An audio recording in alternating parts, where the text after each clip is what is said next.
Assalamualaikum warahmatullahi wabarakatuh.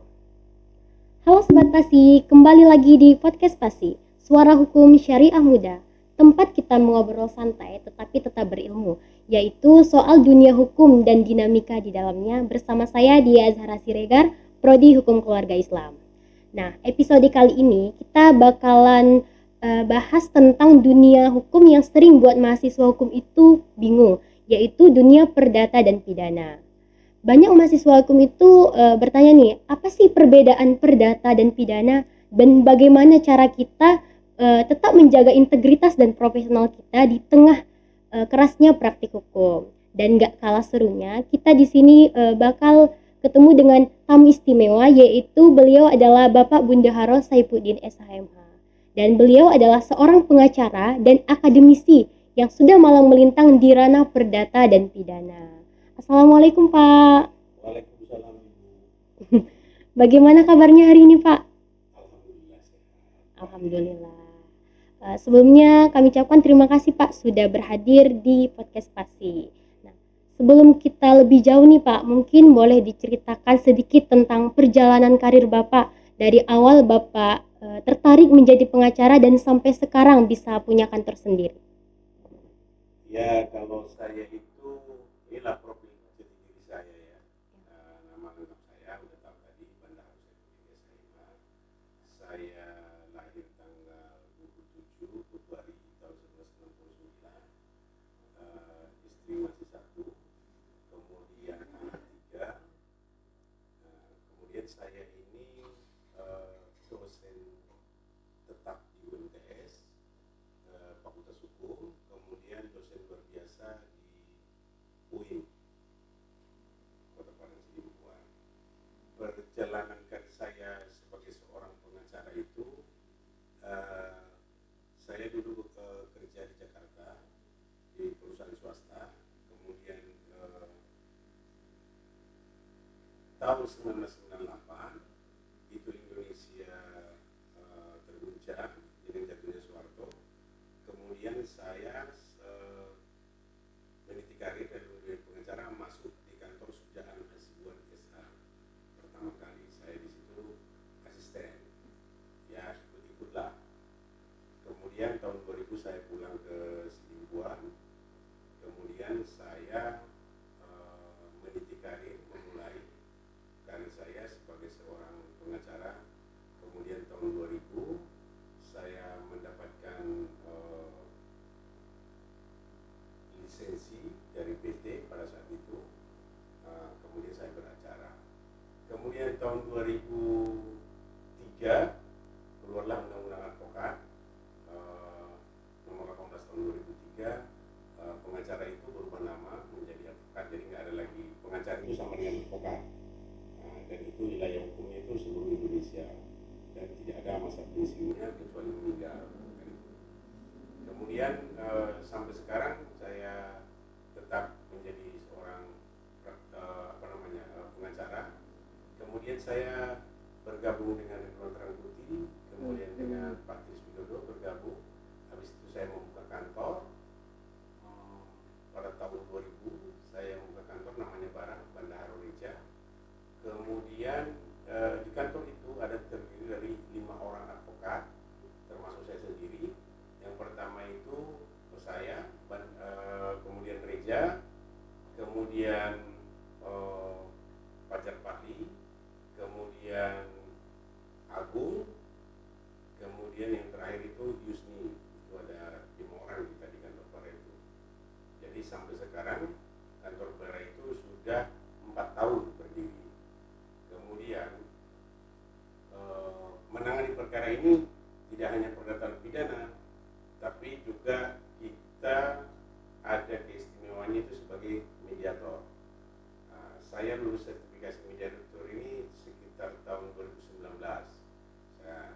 Saya sudah jadi mediator sampai dengan sekarang dan ini terdaftar di pengadilan. Kemudian kita menangani perkara termasuk ini bukan hanya tadi perdata dengan pidana, tapi termasuk juga pengadilan hubungan industrial PHI. Jadi pernah kita menangani kasus buruh sampai itu ke Medan, sampai itu membela hak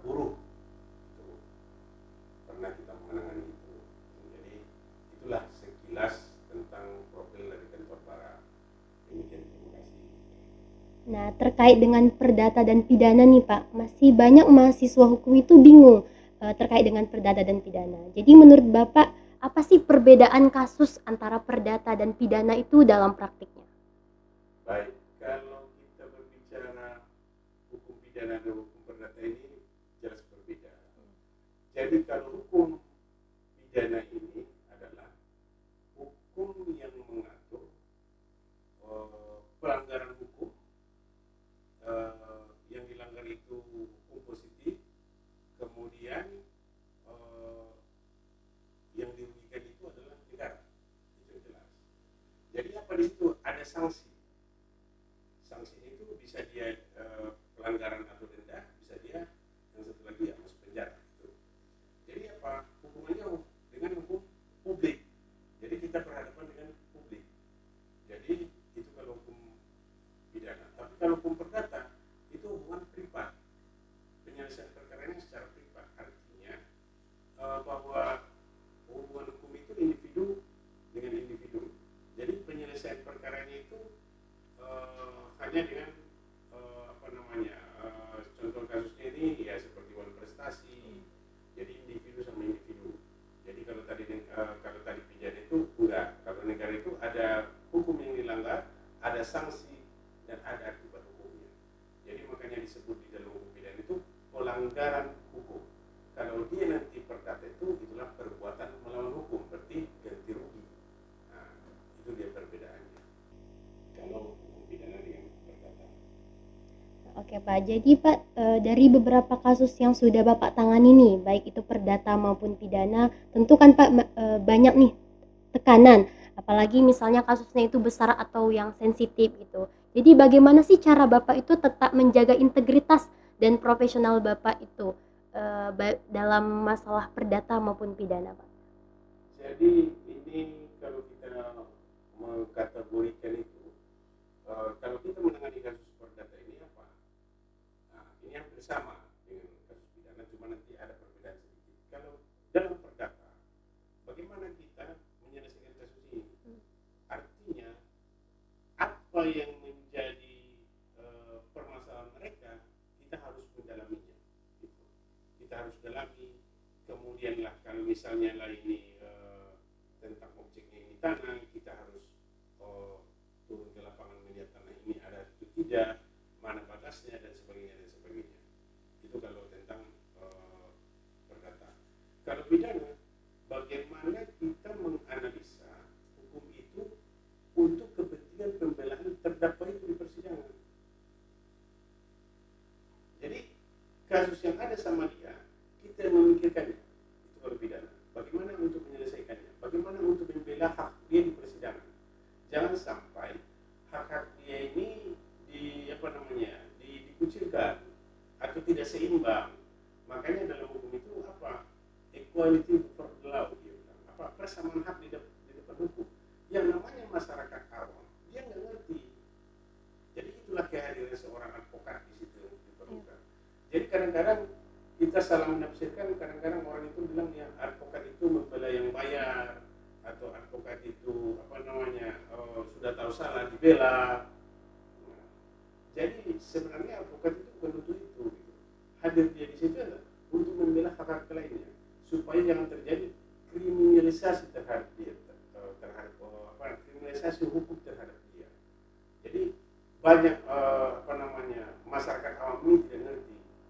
Jadi itulah keperluan kita dulu di situ untuk mendampingi dia supaya hak-hak dia terpenuhi sebagai terdakwa. Jadi bukan kita membela yang bayar atau membela yang sudah salah harus dibela, bukan itu. Jadi makanya ada istilah lagi hukum itu tajam ke bawah, tumpul ke atas, tidak. Seharusnya hukum itu tajam kemana-mana gitu loh, bukan hanya ke atas, tapi ke samping, ke kiri kanan, ke atas pun harus tajam kan itu. Seharusnya begitu. Artinya Pak, berarti kalau dalam menyelesaikan masalah itu banyak tantangan ataupun godaannya ya Pak? Banyak. Jadi gini, dalam hukum pidana, kalau kita membela yang dalam hukum pidana dulu saya, yang membela yang bersalah ini, kadang-kadang kan keluarga korban itu tidak terima. Misalnya lah pembunuhan, yang pernah saya tangani sendiri itu ada pembunuhan, seorang suami membunuh keluarga istri kan tidak terima kita dituding yang macam-macam, kita dilempari. Jadi itu kan suatu tekanan, pressure namanya sama kita kan.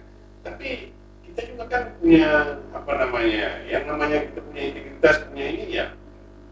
Kita juga minta perlindungan terhadap hakim. Kadang-kadang kan di persidangan itu ya berikanlah pengamanan kan itu. Jadi kadang-kadang itu banyak. Belum lagi nanti misalnya kita di demo oleh pihak keluarga banyak. Ya, kalau perdata biasanya itu kita waktu sidang ke lapangan di situ yang kontrol. Pihak lawan itu tidak terima waktu sidang lapangan tentang objeknya. Oh ini objeknya gitu kan. Nah, dia bawa pasukan, bawa dikerahkanlah massa supaya ini gagal. Itu banyak yang terjadi. Jadi apalagi dalam perdata ini bukan hanya itu aja, apalagi dalam hal melaksanakan. Misalnya lah kita menang perkara itu, kita melaksanakan eksekusi supaya misalnya lah rumah itu yang diputuskan hakim itu rumah itu menjadi bagian kita. Tapi kita melaksanakan eksekusi atas putusan itu kadang-kadang banyak rintangan. Banyak dia membawa massa ada dari organisasi A, organisasi B gitu. Jadi kalau ini gagal kan tentu akan diulang kembali. Kita juga tidak mau itu gagal.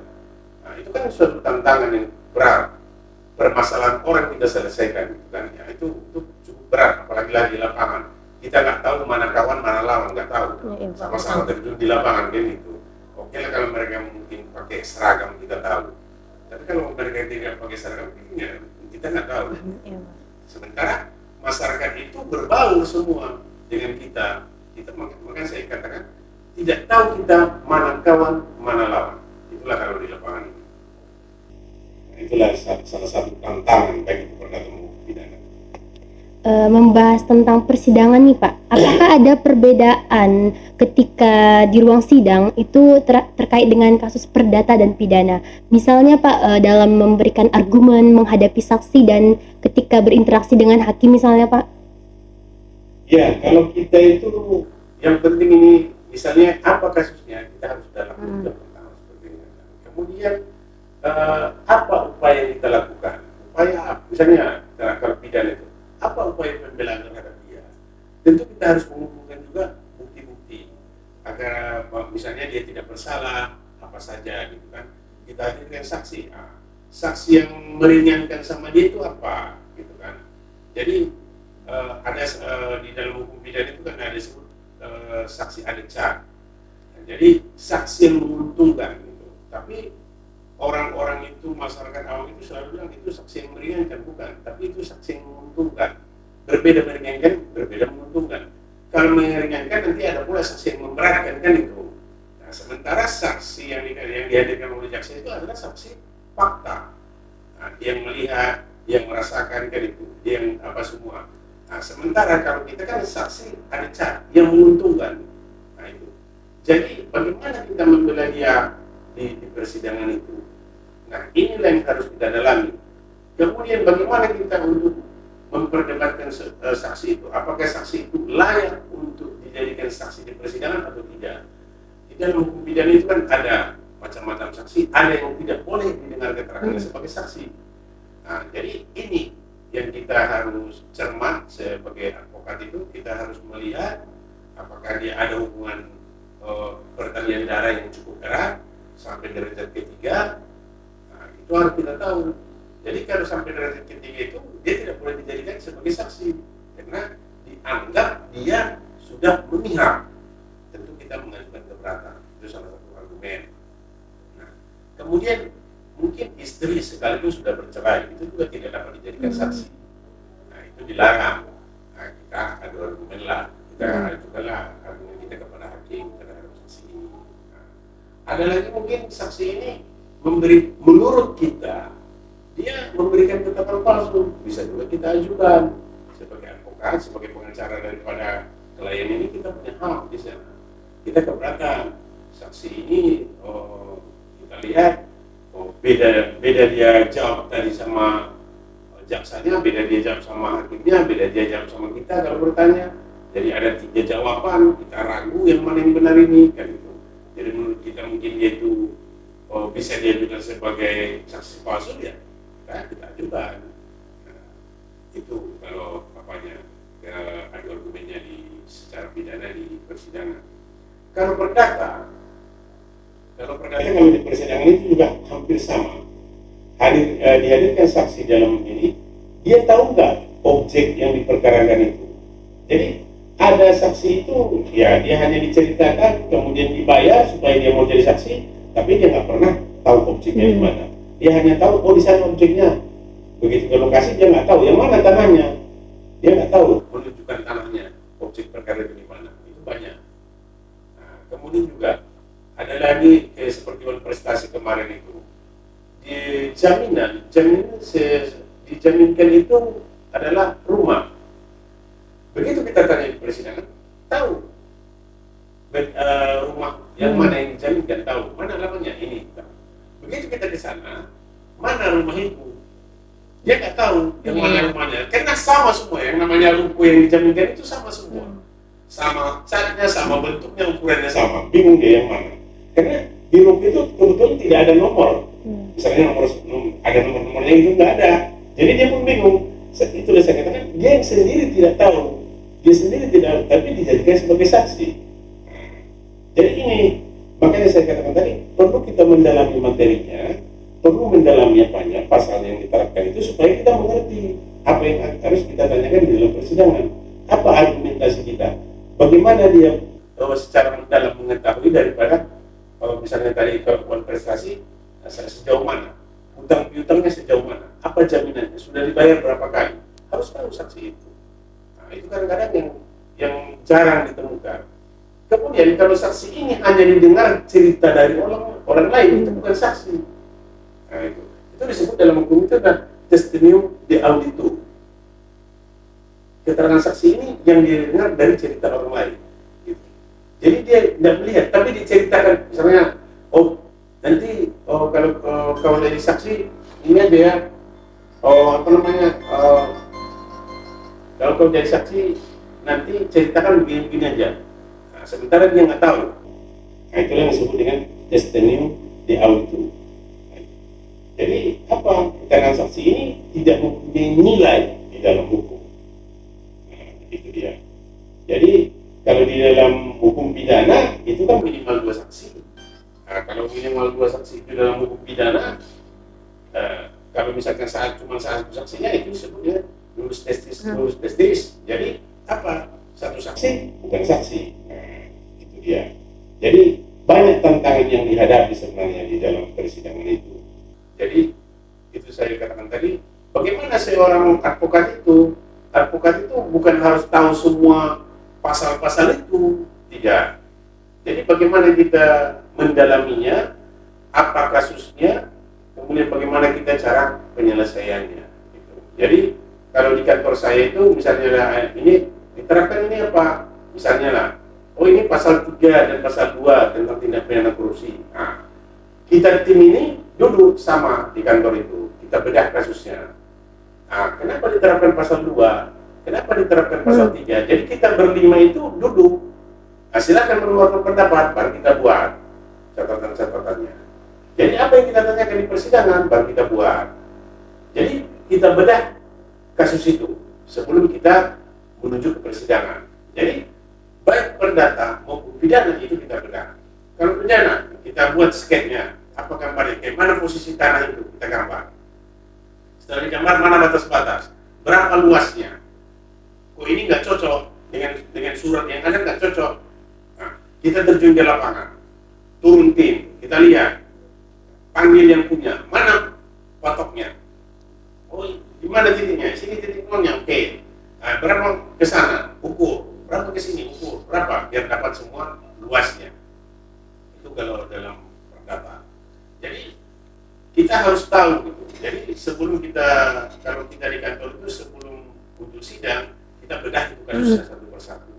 Baik itu pidana maupun perdata. Jadi itu. Andai kata nanti misalnya ada salah satu di antara kita tidak bisa hadir, dia sudah bisa mengikutinya. Kan itu. Atau mungkin saya berhalangan, kawan-kawan sudah mengerti apa materi nanti yang akan disidangkan, paham mereka. Jadi satu sama lain itu harus saling menutupi kalau kita di kantor itu begitu. Jadi setiap kasus yang datang sama kita, mari kita kita gelar istilahnya, kita rapatkan, kita gelar, kita buat apanya semua sampai bagaimana sistem pembelaannya nanti di persidangan.